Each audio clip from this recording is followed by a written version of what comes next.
Hey, Eagle Run 23 here. We all saw this message the other day about the ballistic missile threat in Hawaii, and I just wanted to take a second and let you know what I'm thinking about it. So, like many of you, I found out about the Hawaiian missile situation and was really surprised and quickly tried to figure out what was going on. I'm drinking out of my Hawaiian coffee mug this morning. Bought this in Hawaii. So at the end of the year in 2018, I really kind of slowed down. I think probably after many of the threats from the election were over, and I just kind of slowed down on my urgency for making some preparations and continuing the stuff that I was kind of doing on a regular basis. And I think that probably many of us found ourselves in the position where we were pretty lax on what was next and what our concerns were. Trump had won the election, and Hillary was no longer going to take our guns, and so I think a lot of us just kind of slowed down. I noticed it on several of the channels that I watch pretty regularly, and it just kind of seemed like things kind of slowed down because primarily because of the gun situation. Well, I was really surprised by the message when I got it on text message from a friend, and I just it made me wonder, well, if this is real, because it said it was real, if this is real, what does that mean for us in the United States? Hawaii is definitely not close to me in Texas, but I think that it would definitely affect us, obviously. And so how prepared was I, and was I ready at that time when that message came through? And the simple answer is, sure, I'm ready. We're all ready, but are we really ready? Is there anything else that we need to do and want to do? And given that I was about 3 months behind on what I had been doing in my preparations, I got pretty nervous pretty quickly as I was reading through Twitter and finding out what was going on and what the news was and what was really happening. I think that I'm going to kind of use this, given that it is a fake situation now and a mistake, as they call it. I'm definitely using it as a bit of a reminder as to why I prepare. I think that all of us should probably take a look at our preparations and make sure that they are on track with what we're wanting to do and what our goals are for our families. So no one will really ever be fully ready for something like this, and hopefully it never happens. I don't prepare because I want it to happen. I prepare because it's a possibility. And I need more food. I feel like I'm good in the ammo department, but I think we all need more food. I also need more water. I do not have enough water. I have enough water for maybe as much as a week or 10 days, but outside of that, I don't have enough water. There's not water readily available here at my property, and it would be some significant work in order to get water for my family. I have filters and everything that I need in order to filter the water, but I don't have a reliable way to get the water to me without venturing out a little bit of a ways. So water is obviously my main concern right now, and so I'm looking into some things that I can do in order to help that.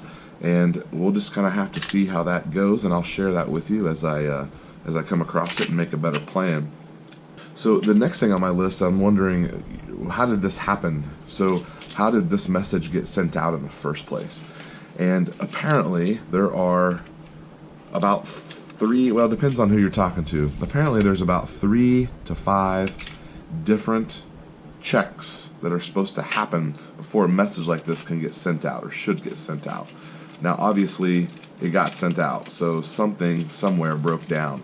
But it makes you look at how quickly are you really going to have should this have been a real event. And I think that's my main takeaway from this is, if it's real, how long do you have before there is a possible nuclear strike? Now, we can look at, are you actually going to survive a nuclear strike or not? I think many Hawaiians had kind of just resolved themselves to maybe surviving the blast and then dying of radiation sickness just a few days later, which probably would have been the fate for most people if a ballistic missile had struck that was nuclear. What's that short list of things that you need to still check off? As I said, none of us are going to truly be ready all of the time, but I found myself with a bug out bag that was not in the right position because I had it out because I was shooting a video with it. I found myself with one gun that's in the shop. It's having some work done to it. I have two other guns that are taken apart that are not usable or available right away. I was also looking at where my wife and children were, and we recently purchased a new car, and it does not have all of the things that the old car had in it. We just haven't got it set up yet, and it's my own fault for not doing that right away. But had that have been a real situation, my vehicle that my wife and children were out in was not ready for them, given a possible nuclear strike. The next thing is the readiness of my nuclear things. I have biochem suits for every member of my family.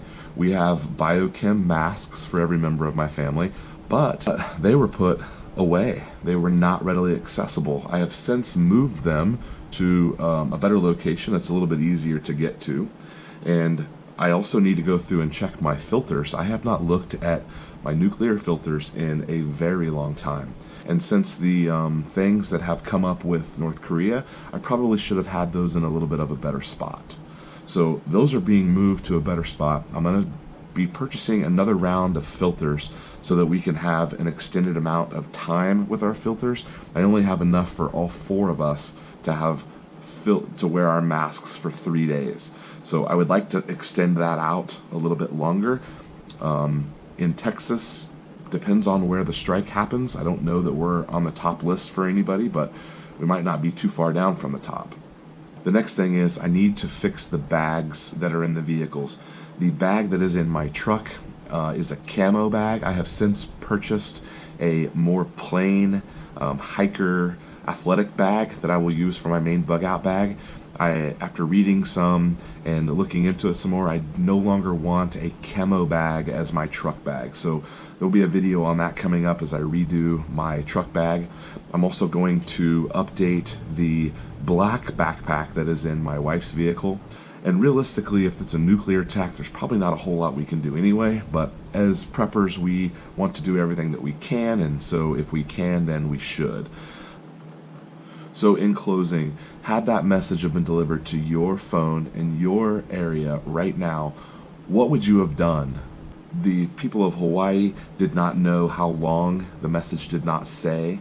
How long do you think that you had? What would you have done? What were the first steps that you would have taken? For me, as a preparedness-minded individual, I instantly looked at my shortcomings, and thankfully I was in a frame of mind that once I found out about this, I knew pretty quickly that it wasn't really happening.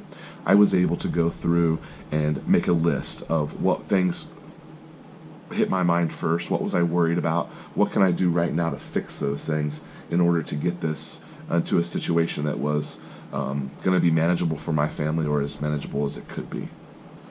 Okay, thanks for hanging out to the end of the video. As you guys know from the last video, the Hennessy is gone. I need to throw this away. We are going to be dusting off a bottle of scotch next. This is a 12-year scotch. It is Cardew or Cardo. I've heard it pronounced both ways. This is the 12-year, and this is what we'll be working on until it's gone. So, okay, Eagle Run 2-3. Thanks for watching. We'll see you next time.